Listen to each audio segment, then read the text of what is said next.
ఈ రాజ్యాంగ సవరణ బిల్లు వీగిపోవడంపై ఆవేదన వ్యక్తం చేస్తూ ఆంధ్రప్రదేశ్ ముఖ్యమంత్రి Chandrababu Naidu and deputy CM Pawan Kalyan tweets చేశారు. కోట్లాది మంది మహిళలకు ద్రోహం జరిగింది, ఒక మంచి అవకాశాన్ని కోల్పోయాం, బిల్లును ఓడించడంతో దేశానికి గొప్ప అపకారం, ఇకపై జనాభా ప్రాతిపదికనే సీట్ల పంపిణీ, దీంతో దక్షిణాది రాష్ట్రాల ప్రాతినిధ్యం తగ్గే ప్రమాదం ఉంది అంటూ ఈ బిల్లును అభ్యంతరం వ్యక్తం చేసి నెగిటివ్గా వ్యతిరేకంగా ఓటింగ్ చేసిన విపక్షాలపై చంద్రబాబు నాయుడు ఆగ్రహం వ్యక్తం చేస్తే పవన్ కళ్యాణ్ కూడా ఒక ట్వీట్ చేశారు.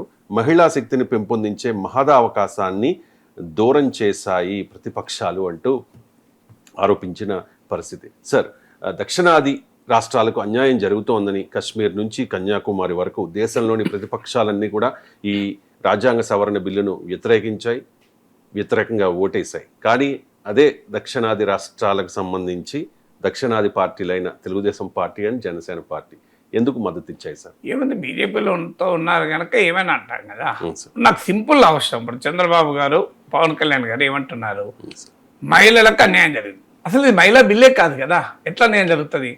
అసలు ఈ బిల్లులు ఏంటి ఒకసారి చెప్పండి. కనీసం చంద్రబాబు గారు, పవన్ కళ్యాణ్ నాకు ప్రజలకు చెప్పాలి, ఇది మహిళా రిజర్వేషన్ బిల్లా? ఇది కాదు. ఈ బిల్లులు ఏంటి? 3. ఒకటి the constitutional 131st amendment bill, 2 delimitation bill 2026, 3 union territories laws amendment bill. ఇందులో ఎక్కడ ఉమెన్ రిజర్వేషన్ బిల్లే కాదు ఇది.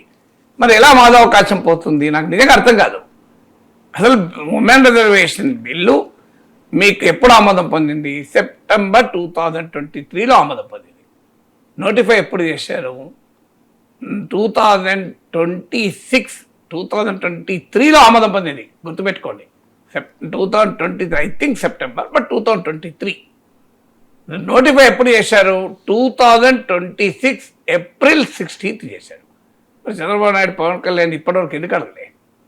అయ్యా 2023లో బిల్లు పాస్ అయితే 3 ఏళ్ల వరకు ఎందుకు నోటిఫై చేయలేదని పవన్ కళ్యాణ్ అడగలేదు, చంద్రబాబు నాయుడు అడగలేదు కదా. మరి మాదా అవకాశాన్ని ఎవరు లేకుండా చేశారు 3 ఏళ్ళు. 2023 సెప్టెంబర్లోనే 2023లో ఆమోదం పొందాక 2024 ఎలక్షన్స్లోనే అమలు కావాలి కదా. నోటిఫై చేయకపోవడం కావాలనే కదా అమలు కాకపోయింది. నోటిఫై ఎందుకు చేయలేదు? మరి పోనీ నోటిఫై చేసిన అమలుకి అయ్యేది కాదు. ఎందుకు అమలు అయ్యేది కాదో చెప్తాను. మరి 2024 ఎలక్షన్లో అమలు చేయండి అని చంద్రబాబు ఎందుకు అడగలేదు? పవన్ కళ్యాణ్ ఎందుకు అడగలేదు? అడిగి ఉంటే ఏమయ్యేది?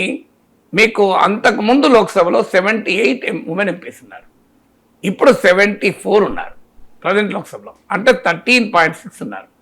నిజంగానే 2023 సెప్టెంబర్లో పార్లమెంట్ ఆమోదించిన బిల్లు వెంటనే అమల్లోకి వస్తుంది కదా. జనరల్గా వెంటనే అమల్లోకి వచ్చి ఉంటే 33% ఉమెన్ అయ్యేది. కేవలం 13% ఉన్నారు. 20% ఉమెన్ ఎంపీస్ రాకుండా అడ్డుకున్నది మోడీ ప్రభుత్వం కాదా? మరి చంద్రబాబు ఎందుకు అడగరు ఇది? అయ్యా మరి 2023లో ఆమోదం పొందింది కదా, 2024 దాకా ఎందుకు అమలు కాలేదు? 26 వరకు కూడా అమలు కాలే, నేను నోటిఫై కూడా చేయలే ఆఖరికి. ఇది ఒక బిల్లు పార్లమెంట్ ఆమోదం పొందింది, దీన్ని నోటిఫై చేయాలి, గెజిట్ నోటిఫికేషన్ అని కూడా ఆలోచించలేదు. ఎంత న్యాయం చూడండి. మరి ఎవరు మాదా అవకాశం లేకుంటే చేసింది? 1276 ఎమ్మెల్యేస్ గెలిచారు అప్పటి నుంచి ఇప్పటికి ఈ బిల్లు ఆమోదం పొందాక. మీరు ఇందులో కేవలం 123 మాత్రమే ఉమెన్, less than 10%. నిజంగానే బిల్లు ఆ రోజే అమల్లోకి వచ్చుంటే 33% అయ్యేది కదా. అంటే 23% ఉమెన్ ఎమ్మెల్యేస్ కాకుండా, 20% ఉమెన్ ఎంపీస్ కాకుండా అడ్డుకున్న ప్రభుత్వాన్నేమో చంద్రబాబు అడగరు, పవన్ కళ్యాణ్ అడగరు. 3 ఏళ్ల తర్వాత నోటిఫై చేయాలని గుర్తొచ్చి ఇప్పుడు నోటిఫై చేస్తే మీరు మాదా అవకాశాన్ని కోల్పోయారంటే ఏంటి? మీరు రాజకీయంగా కలిసి ఉంటే ఉండండి, కానీ ఇంతగా ప్రజల్ని మోసం చేస్తుంటే ఎట్లా అని నా బాధ. న్యాయం కదా, మీరు 2023లోనే మన ఆమోదం పొందిన బిల్లు మీరు చట్టం అయిపోయింది కదా, మరి దాన్ని ఎందుకు అమలు చేయలే అంటే దానికి తిరకాసు పెట్టింది మోడీ ప్రభుత్వం. ఆ తిరకాసును చంద్రబాబు క్వశ్చన్ చేయలే, పవన్ కళ్యాణ్ క్వశ్చన్ చేయలే. ఏంటి ఆ తిరకాసు? 2023లో ఆమోదం పొందారు, కానీ when will it come in to effect? Next census తర్వాత జరిగే డీలిమిటేషన్ ద్వారా ఇది అమల్లోకి వస్తుందని చెప్పారు. నెక్స్ట్ సెన్సస్ ఎప్పుడు జరుగుతుంది? 2027లో. తర్వాత డీలిమిటేషన్ మినిమం 5-6 years పడుతుంది. లాస్ట్ డీలిమిటేషన్ 2002 నుంచి 2008 మధ్య జరిగింది. అంటే 2032-33 పూర్తయింది. అంటే 2034లో అమల్లోకి వస్తుంది. 2034లో అమల్లోకి వచ్చేదాన్ని 2023 ఎందుకు చేయాలి? కారణం 2024 ఎలక్షన్లో చెప్పుకోవడానికి చేశారు. చెప్పుకోవడానికి చేస్తే అయ్యా మరి ఇది కరెక్ట్ కాదు, దీనివల్ల 10 ఏళ్ల దాకా మహిళా రిజర్వేషన్లు ఆగుతాయని చంద్రబాబు అడగలేదు, పవన్ కళ్యాణ్ అడగలేదు. అడగాలి కదా. అయ్యి మరి ఇది ఎక్కడ లింక్ అయ్యి అన్యాయం? ఈ తిరకాసు ఉంటే ప్రమాదము. ఎగ్జిస్టింగ్ 543 సీట్లోనే 1/3 రిజర్వేషన్ చేద్దాము. చేస్తే మనకు ఇప్పుడు 181 ఉమెన్ ఎంపీస్ వస్తారు, నెక్స్ట్ పెరిగినప్పుడు పెరుగుతాయని చంద్రబాబు చెప్పుకుంటే అయిపోయేది కదా. కానీ చెప్పలేదు. మీకు 2034 వరకు అమలు కాకుండా చేసింది మోడీ ప్రభుత్వం. మళ్ళీ ఇప్పుడు నేను వెంటనే అమలు చేస్తానంటే మీరు అడ్డుకుంటున్నారంటే ఎట్లా? కత్తితో పొడిసి నెత్తురు గారుతుంటే హాస్పిటల్లో చేర్పించి నాకు కరుణ దయ ఉంది కనుక నేను హాస్పిటల్లో చేర్పించానంటే న్యాయం ఉందా? కత్తితో పొడిచిందే నువ్వు. మహిళా రిజర్వేషన్ బిల్లు వెంటనే అమల్లోకి రాకుండా 2034 దాకా అమల్లోకి రాకుండా చేసింది మోడీ ప్రభుత్వం. మళ్ళీ ఇప్పుడు నేను దాన్ని తొందరగా అమలు చేస్తానంటే అడ్డుకుంటున్నారంటే ఏమన్నా న్యాయం ఇది? చంద్రబాబు చెప్పాలి కదా, అయ్యా మరి ఎందుకు ఆ క్లాజును మీరు వ్యతిరేకించలేదు? ఇప్పుడు పునాదంతా అయిపోయింది. Final it is over. నవ్వు చంద్రబాబు మాదావకాశాన్ని మహిళలు కోల్పోయారంటున్నారు కదా, మీరు వెళ్ళి డిమాండ్ చేయండి, ఇమ్మీడియట్గా మహిళా రిజర్వేషన్ బిల్ అమలు చేయండి. లేకపోతే మేము ప్రభుత్వానికి మద్దతు ఉపసంహరించుకున్నా అని చెప్పండి. వెంటనే మహిళా రిజర్వేషన్ అమలు అవుతుంది. ఈ చిన్న పని చంద్రబాబు చేస్తే మహిళా రిజర్వేషన్ అమలు అవుతుంది. ఇప్పుడు మహిళా రిజర్వేషన్ చంద్రబాబు చేతిలో ఉంది. చంద్రబాబు కనుక ఒక కండిషన్ పెట్టి మీరు తక్షణ మహిళా రిజర్వేషన్ అమలు చేస్తే మేము మద్దతు ఉంటుంది, లేదా మద్దతు ఉన్నామని ఇంటర్నల్గా చెప్పండి, బయటికి చెప్పకండి. మీరేం బయటికి కూడా చెప్పమని అంటలేదు నేను. మోడీకి గట్టిగా చెప్పండి, వెంటనే అమల్లోకి వస్తుంది, వితిన్ అవర్స్లో వస్తుంది. అందువల్ల ఇలా మహిళలకు మాదావకాశాన్ని ఇచ్చే అవకాశం, చరిత్రలో మహిళా పక్షపాతిగా నిలబడే అవకాశం చంద్రబాబు నాయుడుకి వచ్చింది కదా. ఈ ప్రభుత్వాన్ని శాసించగలిగే శక్తి కేవలం చంద్రబాబుకే ఉంది. మీరు కండిషన్ పెట్టండి. ఏంటి? ఏం లేదు, చాలా సింపుల్. 106th కాన్స్టిట్యూషనల్ అమెండ్మెంట్ ద్వారా మహిళా రిజర్వేషన్లు వచ్చాయి. ఆ 106th కాన్స్టిట్యూషనల్ అమెండ్మెంట్లో ఆర్టికల్ 334A మీరు గూగుల్ ఒకటి వస్తుంది. ఆర్టికల్ 334A ఏం చెప్తోంది?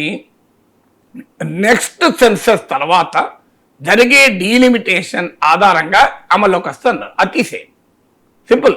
ఆ ఒక్క క్లాజ్ తీసేయండి, మహిళా రిజర్వేషన్లు వెంటనే అమల్లోకి వస్తాయి. ఇమీడియట్ 2029 నుంచి కాదు, 2026 నుంచి అమల్లోకి వస్తాయి. ఇంక్లూడింగ్ రేపు యూపీ అసెంబ్లీ ఎలక్షన్లు కూడా అమల్లోకి వస్తాయి. ఇది చేయండి. ఇప్పటికైనా ఉంది అవకాశం. మాది అవకాశం కోల్పోవడం ఎక్కడిది? నాకు అర్థం కాని అంశం ఇది కాదని చెప్పవాలని ఎవరన్నా తెలుగుదేశం మిత్రుల్ని, జనసేన మిత్రుల్ని నేను చెప్పేదంటే ఏమన్నా తప్పు ఉందా? Please tell me, I will correct my self. నాకు జ్ఞానోదయం అవుతుంది. నేనేమడుతున్నా, మీరు సింపుల్ ఇప్పుడున్న మళ్ళొక అమెండ్మెంట్ బిల్లు పట్టుకొచ్చి కాన్స్టిట్యూషన్ 106 కాన్స్టిట్యూషన్ అమెండ్మెంట్కు మళ్ళొక అమెండ్మెంట్, కాన్స్టిట్యూషన్ అమెండ్మెంట్కు మళ్ళీ అమెండ్మెంట్ తీసుకురండి. తీసుకొచ్చేస్తే అపోజిషన్ మొత్తం సపోర్ట్ ఇస్తుంది కదా. ఎందుకంటే 2023లో ఈ బిల్లు వచ్చినప్పుడు ప్రతిపక్షాలన్నీ సపోర్ట్ చేయడమే కాదు, మీరు తిరకాదు పెట్టారు, ఇది చాలా ప్రమాదము, అన్యాయం జరుగుతుంది, ఈ బిల్లు మీరు ఎన్నికల కోసమే తెస్తున్నారో అమలు కోసం తేవడం లేదు, 2024 నుంచే అమలు చేయండి అని అందరూ అడిగారు. అడిగితే ఒప్పుకోలేదు. ఇప్పుడు మాదావకాశం కోల్పోయేటానికి ప్రతిపక్షాల కారణం అంటే ఎట్లా? అందువల్ల letter please tell the facts. మా ఇష్టం వచ్చినట్టు మేము అబద్ధాలు ఆడతాం, మీరు జనం పిచ్చుకులని చేస్తాం అంటే ఇది అన్యాయం కదా. ధర్మము, సత్యము, సత్యవాక్ పాలన కదా భారతీయ సంస్కృతి. అబద్ధాలు ఆడద్దు కదా. ప్రాణం పోతుందన్నా అబద్ధాలు ఆడలే కదా. సత్యహరిశ్చంద్రుడు పుట్టిన కదా, ధర్మరాజు పుట్టిన కదా. అబద్ధాలు ఆడద్దు. ఇది మనం ఉన్నది చెప్పండి మీరు. ఎస్, మహిళా రిజర్వేషన్లో 2034 దాకా అమలు కాకుండా చేసింది ఎవరు? ఇవాళకైనా అమలు చేయాలనుకుంటే మోడీ ప్రభుత్వానికి సింపుల్ థింగ్, ఇమ్మీడియట్గా ఉన్న 543 సీట్స్లో అమలు చేయండి. అమలు చేస్తే దానికి అభ్యంతరం ఏంటి? చేయరట. ఎందుకు చేయరు? మా మగ ఎంపీలు ఒప్పుకోరు. అసలు విషయం అది. మా మగ ఎంపీలు వాళ్ళ సీట్లు పోతుంటే ఒప్పుకుంటలేరు. అందువల్ల సీట్లు పెంచి ఆ పెరిగిన వాళ్ళకి ఇచ్చుకోండి, మావి మాత్రం మాకు ఉంచండి అంటున్నారు మగ ఎంపీలు. అసలు ప్రాబ్లం అది బీజేపీ మగ ఎంపీలు, ఎన్డీఏ మగ ఎంపీలు అంటున్నారు. మిగతా పార్టీల మగ ఎంపీలు ఓకే అంటారు, ఈ 543 కన్నా అమలు చేయండి అంటున్నారు. మరి మీరెందుకు అంటలేరు? అంటే ఎన్డీఏలో ఉన్న మగ ఎంపీల కొరకు మీరు చేస్తున్నారా? నిజం కాదా ఇది? 850 పెంచితేనే అమలు చేయడం ఏంది? 543 అమలు చేయండి, అయిపోతుంది కదా. ఇప్పటికైనా చంద్రబాబు నాయుడుకు మాదావకాశం, 543 అమలు చేయండి. పవన్ కళ్యాణ్ మాదావకాశం కదా.